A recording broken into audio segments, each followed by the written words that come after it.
دوستو جو پاکستان کے اندر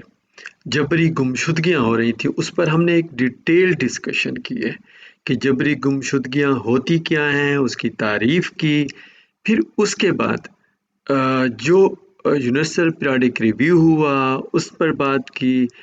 یونائٹڈ نیشن کا ہیومن رائٹس کی جو آرگنائزیشن ہے ان کا کیا موقف ہے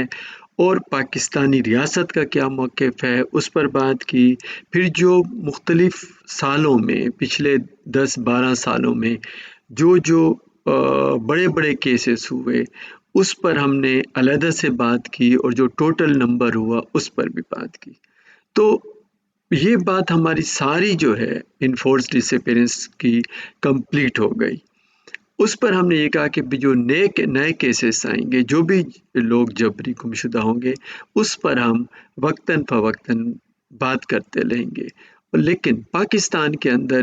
یہ اتنا فریکوینٹ ہو رہا ہے اور اتنا جلدی اور اتنے زیادہ کیسز ہو رہے ہیں جبری گمشدگیوں کے کہ شاید سب کو کور کرنا ممکن نہ ہو۔ تو ابھی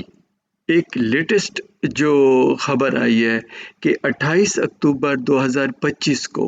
ایک اسٹوڈنٹ لیڈر جو کہ سینٹرل چیف آرگنائزر تھا سندھیان نیشنل اسٹوڈنٹ فیڈریشن کا، غنی امان چانڈیو،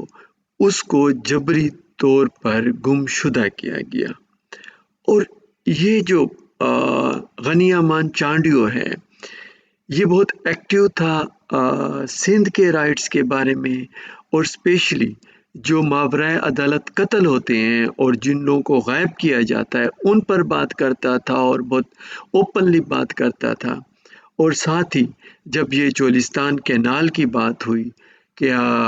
اسٹیبلشمنٹ کی طرف سے ظاہر ہوئی کہ چولستان کینال میں یہ نہریں بنائی جائیں گی، تو اس کے اوپر پورے سندھ سے ریئیکشن آیا، اور اس میں جو اسٹوڈنٹس تھے جو سندھ رائٹس کی بات کرتے تھے انہوں نے بہت بات کی، اور اسی طرح غنی امان چانڈیو نے بھی بہت اوپنلی چولستان کینال کی مخالفت کی اور اس کے اوپر بہت تنقید کی۔ اس دن ہوا کیا ہے، جب اس کو غائب کیا گیا تو اس کے فیملی کے لوگ اور بہت سارے ہیومن رائٹ ڈیفینڈر نے کراچی پریس کلب کے سامنے احتجاج کیا، اور ان کی جو بہن ہے سندھو امان چانڈیو، اس نے بتایا کہ میرے بھائی کی ٹوین بیٹیاں جڑواں بیٹیاں ہوئی تھیں، اور وہ ان کے لیے جو کراچی کا ایک ہاسپٹل ہے میمونہ ہاسپٹل اس میں آیا تھا، ان کا علاج کروا رہا تھا، اور اس وقت رینجر کے اور کچھ لوگ اور جنہوں نے ماسک پہنے ہوئے تھے وہ ہاسپٹل میں داخل ہوئے، انہوں نے سی سی ٹی وی کیمرہ جو تھے اس کے سسٹم کو بند کیا، اور وہ پوچھ رہے تھے کہ یہ امان چانڈیو کون ہے، لوگوں کے آئی ڈی کارڈ دیکھے۔ بہرحال بعد میں انہوں نے امان چانڈیو کو گرفتار کیا، اس کے ہاتھ باندھے اور اس کے اوپر ماسک لگایا اور اس کو غائب کر دیا، اور ہمیں اب اس کا کچھ پتہ نہیں کہ میرا بھائی جو ہے امان چانڈیو وہ کہاں پر ہے۔ تو اس کے لیے وہ احتجاج کر رہے تھے، اور اس کے اوپر پھر جو human right commission of Pakistan ہے اس نے ٹویٹ کیا اور یہ ڈیمانڈ کی ہے کہ جو پولیٹیکل ایکٹیوسٹ ہے غنی امان چانڈیو اس کو فوراً بازیاب کیا جائے، اور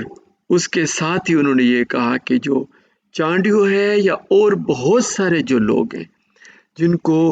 جبری طور پر گمشدہ کیا گیا، تو اس سے یہ ظاہر ہوتا ہے کہ جو ریاست ہے اس نے اپنی یہ پالیسی بنا لی ہے کہ کوئی بھی جو فریڈم آف ایکسپریشن ہے، جو بیسک رائٹ ہے، فنڈامنٹل رائٹ ہے انسانوں کا، یا جو لوگ اختلاف رائے رکھتے ہیں تو ان لوگوں کو ایک سزا دی جائے جبری گمشدہ کر کے، اور ان کو یہ بتایا جائے کہ آپ یہ باتیں نہیں کر سکتے۔ ایچ آر سی پی نے یہ ڈیمانڈ کی ہے کہ ان کو ایک تو رہا کیا جائے، اور ساتھ ہی انہوں نے کہا یہ جو ریاست نے اور یہ جو اتھارٹی ہیں اور یہ جو حکومت ہے انہوں نے یہ جو پالیسی بنائی ہے اس سے کچھ نہیں ہوگا، ہاں اس سے مسئلہ حل نہیں ہوگا، بلکہ ایک قیاس پیدا ہوگا اور وہ لوگ جو اپنی بات رکھتے ہیں، اپنے حقوق کی بات کرتے ہیں، آپ ان کو کارنر کریں گے، سوسائٹی کے اندر نفرتیں اور بڑھیں گی۔ اسی طرح جو ایمنسٹی انٹرنیشنل ہے اس نے بھی یہی بات کی ہے کہ یہ جو غنی امان چانڈو ہے جو ایک اسٹوڈنٹ تھا اور وہ کراچی ہاسپٹل میں اپنے بیٹیوں کو دیکھنے کے لیے آیا تھا،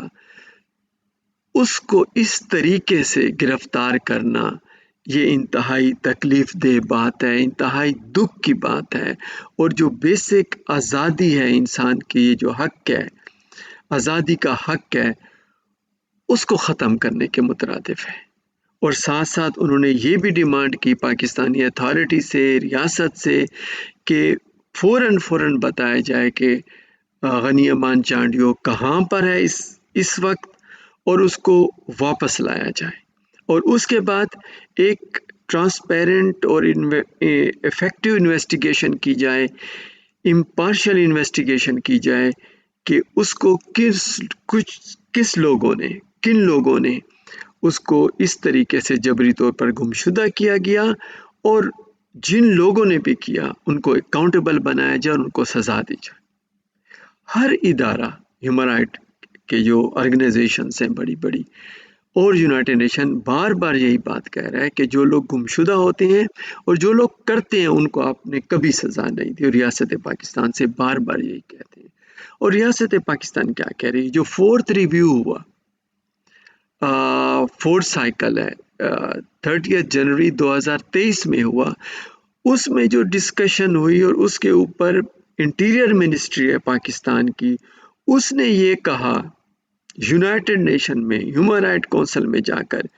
کہ ہماری کلیئر بڑی واضح پالیسی ہے اور ہمارا اس کے اوپر 0 ٹالرنس ہے، جو جبری گمشدہ کا ہینیس کرائم ہے، اس کے اوپر ہماری 0 ٹالرنس ہے، اس کو تو ہم برداشت ہی نہیں کر سکتے۔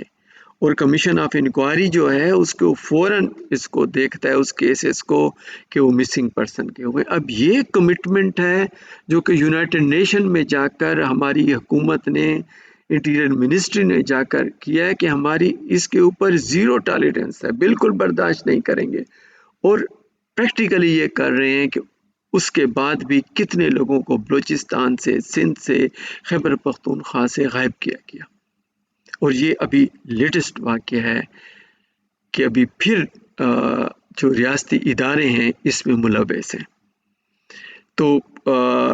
یہ کیسز جو آئیں گے ان کو ہم ریکارڈ کریں گے اور حکومت پاکستان سے مطالبہ کریں گے، یونائٹڈ نیشن بھی مطالبہ کرتی ہے حکومت پاکستان سے، ریاست سے، کہ آپ جبری گمشدہ جو ہے اس کو فل فور پر اپنی جو پریکٹسز ہیں، جو آپ نے پالیسی بنائی، اس کو بند کریں۔ یہ جتنے بھی جو کنونشن ہے یونائٹڈ نیشن پر جس کو پاکستان نے ریٹیفائی کیا، سائن کیا ہوا ہے، اس کے اگینسٹ ہے، یہ پاکستان کے جو کانسٹیٹیوشن ہے اس کے اگینسٹ ہے، یہ کام آپ فی الفور بند کریں۔ یہ ایک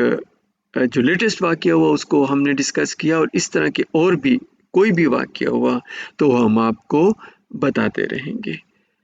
شکریہ۔